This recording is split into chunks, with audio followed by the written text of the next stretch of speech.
नमस्कार शेतकरी बांधवांनो, स्वागत आहे आपलं रुद्रा बोलकर यूट्यूब चॅनलमध्ये.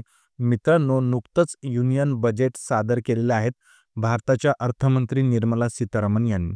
तर या बजेटमधून शेतकऱ्यांसाठी काय काय मिळालेलं आहे, कोणकोणत्या गोष्टींची घोषणा या ठिकाणी झालेली आहे, हे आपण सविस्तर बघणार आहोत. यामध्ये बऱ्याचशा गोष्टी मित्रांनो सामान्य जनतेसाठी सुद्धा लागू होत आहेत.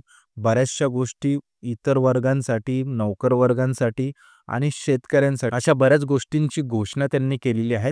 तर आपण शेतकऱ्यांसाठी नेमकं काय मिळालेलं आहे या गोष्टी तर बघणारच आहोत. थोडक्यात आपण बाकीच्या गोष्टी सुद्धा बघणार आहोत. ठीक आहे. आता बघा 2025च्या बजेटमधून शेतकरी वर्गाला व सामान्य जनतेला काय मिळालं, महत्त्वाच्या 11 घोषणा कोणत्या झाल्या आहेत ते बघूया. अर्थमंत्री निर्मला सीतारामन यांनी सादर केलेल्या बजेटमध्ये शेतकऱ्यांसाठी अनेक मोठ्या घोषणा केल्या आहेत. मात्र सर्वात मोठी घोषणा ठरली ती नोकरदार वर्गासाठी होय. सीतारामन यांनी 12 लाखापर्यंत कोणताही टॅक्स लागू होणार नाही असे जाहीर केले. यामुळे सर्वसामान्य लोकांकडे अधिक पैसे शिल्लक राहतील. मित्रांनो, ज्या नोकर वर्गासाठी ही घोषणा केलेली आहेत म्हणजे ज्याला 1 लाख रुपये पगार आहेत, आता त्याला कुठलाही टॅक्स द्यायची गरज पडणार नाही. ठीक आहे. आता 11 महत्त्वाच्या ज्या घोषणा केल्या त्या बघा कोणकोणत्या. 1 नंबर आहे 12 लाख रुपयापर्यंतच्या उत्पन्नावर कोणताही आयकर लागणार नाही.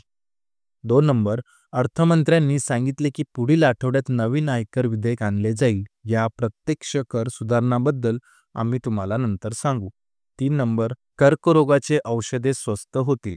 4, ज्येष्ठ नागरिकांसाठी TDS मर्यादा 50,000 रुपयावरून 1 लाख रुपये करण्यात आली आहे.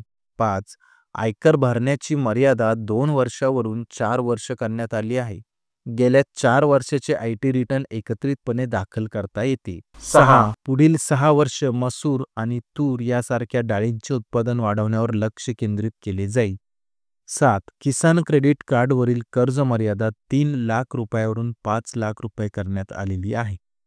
8, बिहारमध्ये मखाना बोर्ड स्थापन केले जाईल. याचा फायदा लहान शेतकरी आणि व्यापाऱ्यांना होईल. 9, लघु उद्योगांसाठी विशेष क्रेडिट कार्ड पहिल्या वर्षी 10 लाख कार्ड जारी केले जातील. त्यानंतर बघा 10 नंबर, MSME साठी कर्ज हमी कव्हर 5 कोटी रुपयावरून 10 कोटी रुपये करण्यात आले आहे. 1.5 लाख कोटी रुपयापर्यंत कर्ज उपलब्ध असेल. 11, स्टार्टअपसाठी कर्ज 10 कोटी रुपयावरून 20 कोटी रुपये केले जाईल. हमी शुल्कातही कपात केली जाईल. तर मित्रांनो, या 11 घोषणा तुम्ही बघितल्यात. तर आता नेमकं शेतकऱ्यांसाठी यामध्ये कोणकोणत्या घोषणा झालेल्या आहेत आणि त्यापासून शेतकऱ्यांना काय फायदा मिळणार आहेत आणि शेतकऱ्यांच्या अपेक्षा काय होत्या हे सर्व आपण सविस्तर बघूया. यामध्ये शेतकऱ्यांसाठी मोठ्या घोषणा करण्यात आल्या आहेत. याचा महाराष्ट्रातील शेतकऱ्यांना कसा फायदा होणार आहे हे आपण बघणार आहोत. पंतप्रधान धन धान्य कृषी योजना. अर्थमंत्री निर्मला सीतारामन यांनी अर्थसंकल्पात शेतकऱ्यांना मोठी भेट दिली. त्यांनी शेतकऱ्यांसाठी प्रधानमंत्री धन धान्य कृषी योजना जाहीर केली. या योजनेचा उद्देश कृषी उत्पादन वाढवण्यासाठी धोरण तयार करणे आहे. या योजनेअंतर्गत देशातील त्या 100 जिल्ह्यांवर लक्ष केंद्रित केले जाईल जिथे कृषी उत्पादन कमी आहे. याचा थेट फायदा देशातील 1.74 कोटी शेतकऱ्यांना होईल असा विश्वास आहे. विशेष म्हणजे महाराष्ट्रातील शेतकऱ्यांना याचा मोठा फायदा होणार आहे. राज्यात विशेषतः विदर्भ मराठवाड्यामध्ये धान्य मोठ्या प्रमाणात पिकवले जाते. त्यामुळे या योजनेचा फायदा होणार आहे. त्यानंतर बघा मित्रांनो, मसूर, तूर आणि उडीद उत्पादक शेतकऱ्यांना दिलासा. अर्थमंत्री निर्मला सीतारामन यांनी आपल्या भाषणात मसूर, तूर आणि उडीदचे उत्पादन वाढवण्याचा उल्लेख केला आहे. तसेच मसूर, तूर आणि उडीद हे पुढील 4 वर्ष MSP दराने खरेदी केले जाणार आहे. महाराष्ट्रातील शेतकरी हे मसूर, तूर आणि उडीदचे उत्पादन घेतात. त्यामुळे सरकारच्या या निर्णयाचा मोठा फायदा होणार आहे. मित्रांनो, MSP म्हणजे मिनिमम सपोर्ट प्राइस जे असते, हमी भाव जो असतो त्या हमी भावाने पिकांची खरेदी होणार आहे. ठीक आहे. पुढे बघा, कर्ज मर्यादा वाढवण्यात आली. आता कर्ज मर्यादा बघा किती झाली तर यामध्ये आपण बघितलेत आधीच्या पॉईंटमध्ये. किसान क्रेडिट कार्ड योजनेत मोठा बदल करण्यात आला आहे. या योजनेची 3 लाखांची कर्ज मर्यादा काढून टाकण्यात आली आहे. नवीन नियमानुसार शेतकऱ्यांना 5 लाख रुपयापर्यंत कर्ज घेता येणार आहे. त्यानंतर बघा मित्रांनो, कापूस उत्पादकांसाठी काय घोषणा आहेत. देशातील कापूस उत्पादक सध्या कमी उत्पादकता आणि कमी भाव यामुळे अडचणीत आले आहेत. देशातील कापूस उत्पादकांना दिलासा देण्यासाठी केंद्राने 5 वर्षासाठी कापूस उत्पादकता मशीनची मिशन फॉर कॉटन प्रोडक्टिव्हिटी घोषणा केली आहे. यातून शेतकऱ्यांना उत्पादन वाढीसाठी अद्ययावत तंत्रज्ञान पुरवले जाणार आहे. तसेच अतिरिक्त लांब धाग्याचे वाण शेतकऱ्यांना उपलब्ध करून देण्यात येणार आहे, अशी घोषणा अर्थमंत्री निर्मला सीतारामन यांनी केली. मित्रांनो, या घोषणेचा बराचसा फायदा शेतकऱ्यांना होणार आहे. जसं किसान क्रेडिट कार्डचा पण खूप मोठ्या प्रमाणात या ठिकाणी फायदा होणार आहे. 3 लाखावरून 5 लाखापर्यंत कर्ज मर्यादा करण्यात आलेली आहे. त्यानंतर बघा, युरियाचा खत कारखाना. युरियाची बऱ्याचशा ठिकाणी टंचाई निर्माण होते. ऐन खताच्या हंगामामध्ये याची टंचाई निर्माण होते. त्यामुळे युरियाचा खत कारखाना सुरू करण्यात येणार आहे. आसाममधील नामरूप येथे 3 युरिया खत निर्मितीचे कारखाने उभारण्यात येणार आहेत. या कारखान्यांची एकूण युरिया निर्मिती क्षमता 12.7 लाख असणार आहे. मित्रांनो, यामुळे शेतकऱ्यांना बऱ्यापैकी फायदा होणार आहे. जी टंचाई युरियाची निर्माण होते ती यानंतर टंचाई निर्माण होणार नाही.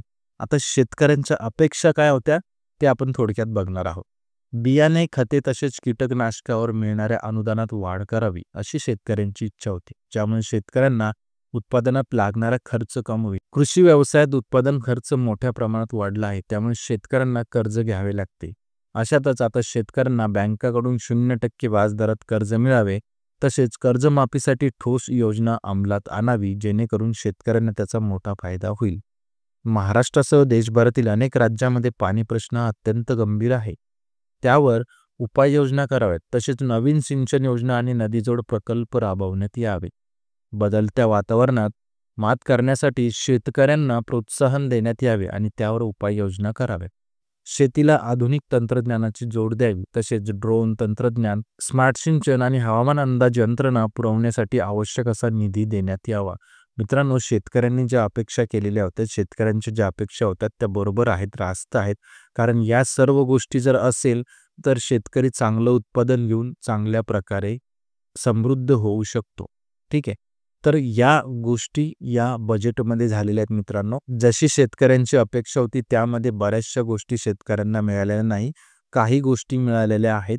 जसं हमीभाव सांगितला जातो, परंतु हमीभावानं खरेदी होत नाही. याही वर्षी तुरीचा वगैरे हमीभाव सांगितलेला आहे, परंतु आता तुरीचा भाव 6,500 ते 7,000च्या दरम्यान चालू आहे आणि हमीभाव सांगितलेला तर 7,550 रुपये. आणि 7,550 रुपयांना तूर खरेदी कोणीच करत नाही. कुठेही तूर खरेदी हमी भावाने सुरू नाहीये. ठीक आहे.